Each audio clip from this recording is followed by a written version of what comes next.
me and my boy Kip, we're looking at some old Reddit posts, and you know, there's a lot going on here.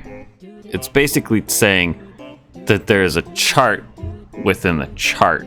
There's a good point to be made.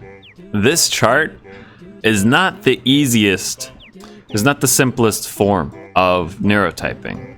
This chart works on 2 axes and is split up into 16 quadrants. So we have the 2 axes, lateral to linear, lexical to impressionist. Put them together, you get this. Very simple, very simple. Now that we've put these 2 axes together, now we actually only have 4 really clear-cut areas. You basically get lexical lateral.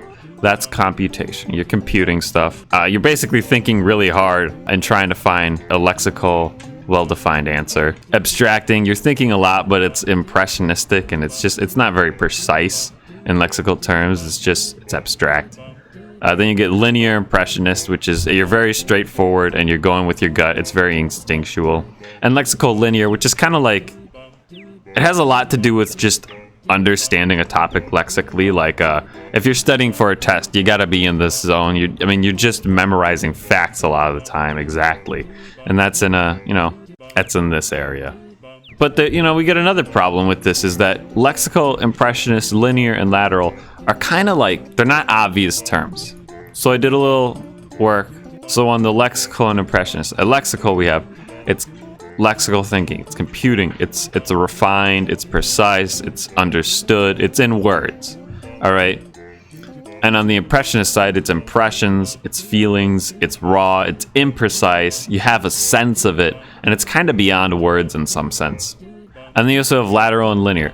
For lateral, it's lateral, it's theoretical, it's complex, it's thinking hard, it's head in the clouds, it's effortful, it's multi-layered, it's complicated. And then for linear, it's linear, it's practical, it's simple, you're thinking soft, you're grounded, it's automatic, one-dimensional, straightforward. Basically what I'm doing here is it's a dartboard, right? It's a dartboard. Imagine this is the dartboard, and each of these words is like a point, and I'm trying to get on that red exactly what I'm talking about, but like none of these words hit the exact point. So maybe if I just throw enough around it, you'll get a better idea of what the center really is. That's what I'm doing with each of these words.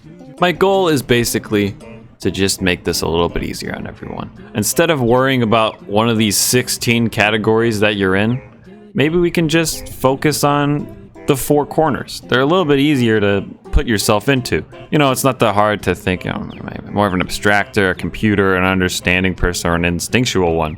I'm just trying to make it a little bit easier for people. For people, I mean mostly myself. I think this is more just, in my last video, I renamed a bunch of the locations on the chart, and I did that more for my own brain, and I'm just trying to understand these things in a way that's easier for me. And maybe it'll be easier for someone else.